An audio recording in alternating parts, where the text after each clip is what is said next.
82회 베니스 영화제 황금사자상 수상작이라는 화려한 타이틀을 달고 있지만 짐 자무시 감독의 신작 파더 마더 시스터 브라더가 포착한 건 화려함과는 거리가 먼 우리 모두의 평범한 가족 풍경입니다. 영화는 3개의 독립된 에피소드로 구성되죠. 첫 번째 파더에서 남매 제프와 에밀리는 미국 뉴저지 외딴 시골에 홀로 사는 아버지를 찾아갑니다. 차 안에서 두 사람은 아버지에 대한 걱정을 나누지만 그 걱정 속에는 미묘한 불편함도 섞여있죠. 오랜만에 만나는 가족이지만 무슨 말을 해야 할지 모르겠다는 듯 대화는 자꾸만 겉돕니다. 아버지는 수돗물을 내오며 이게 제일 좋은 음료라고 말하고 제프는 정성스럽게 챙겨온 고급 식료품들을 하나하나 설명하죠. 하지만 세 사람 사이에는 보이지 않는 벽이 있습니다. 침묵이 흐르고 누구도 편해 보이지 않죠. 두 번째 마더는 아일랜드 더블린을 배경으로 합니다. 작가인 어머니는 1년에 한 번 찾아오는 두 딸 티모시와 닐리스를 위해 화려한 티테이블을 준비하죠. 단정한 옷차림의 언니 티모시는 조심스럽고 분홍머리의 동생 닐리스는 자유분방해 보이는데요. 하지만 둘 다 어머니 앞에서는 긴장하죠.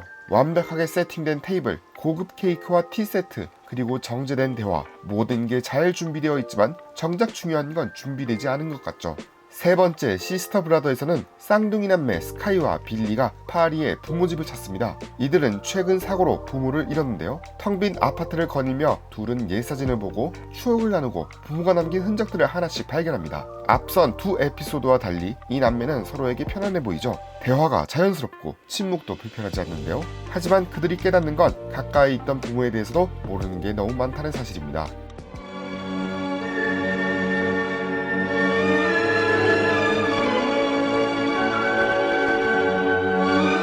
짐 자무시 감독은 이 영화를 3주 만에 썼다고 하죠. 그렇다고 해서 가볍게 쓴 작품이라는 의미는 아닙니다. 오히려 오랫동안 관찰하고 곱씹어온 생각들이 어느 순간 물 흐르듯 쏟아진 것에 가깝죠. 새 에피소드를 관통하는 핵심은 보이지 않는 것인데요. 가족끼리도 서로에게 보여주지 않는 면이 있죠. 진짜 모습을 감추고 상대가 원하는 모습을 연기하고 불편한 진실은 덮어둡니다. 이게 냉정한 관계의 증거일까요? 감독은 그렇게 보지 않고 오히려 이런 거리두기야말로 관계를 유지하는 방법이라고 말하는 듯합니다. 모든 걸 드러내면 관계가 깨질 수도 있죠. 때로는 모른 척하는 게 적당히 거리를 두는 게 서로를 위한 배려일 수도 있습니다. 감독은 영리하게도 새 이야기에 공통 요소를 심어뒀는데요. 진짜일 수도 가짜일 수도 있는 롤렉스 시계, 물이나 차로 하는 건배, 바비 내 삼촌이야라는 영국식 관용구, 빨간색 옷, 슬로모션으로 지나가는 스케이터 보더들. 이 요소들은 관객에게 일종의 놀이를 제안하죠.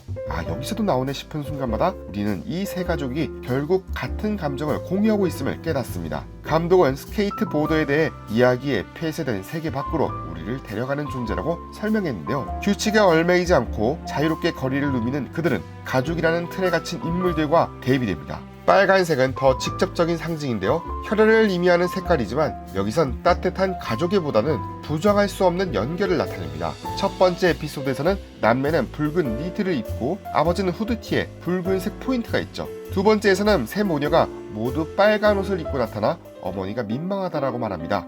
의도하지 않았지만 서로 닮아있는 이 순간이야말로 가족의 본질이 아닐까요? 세 번째 에피소드의 쌍둥이는 검은 옷을 입었습니다. 부모라는 붉은 심장이 멈춘 후 그들에게 남은 건 산화된 검은 피의 흔적뿐이죠. 파더 마더 시스터 브라더의 가장 큰 약점은 강점과 같은 곳에 있는데요. 정말 느리다는 것입니다. 특히 세 번째 에피소드는 앞에 두 이야기가 만든 긴장감을 거의 해소해버리는데요. 인디아 무어와 루카 사바트의 연기는 나쁘지 않지만 톰 웨이츠나 케이트 블란쳇 같은 거장들과 비교하면 힘이 약하죠. 부모를 잃은 슬픔을 다루면서도 지나치게 차분하고 시적이어서 어떤 관객들은 여기서 집중력을 잃을 수도 있습니다. 짐 자무시는 이 영화를 조용한 영화라고 불렀지만 그 조용함 속에는 엄청난 에너지가 흐르죠. 명절 때 가족들과 마주 앉아 어색한 대화를 나눈 경험이 있다면 이 영화는 낯설지 않을 것입니다. 사랑하지만 자주 보고 싶지 않고 그립지만 함께 있으면 불편하고 가족이지만 남처럼 느껴지는 그 모순된 감정들. 짐 자무시 감독은 그 감정에 대한 어떤 해답도 제시하지 않죠. 그냥 그래 가족이란 원래 그런 거야 라고 담담히 말할 뿐인데요. 그리고 그 담담함이야말로 이 영화의 가장 큰 위로처럼 보입니다.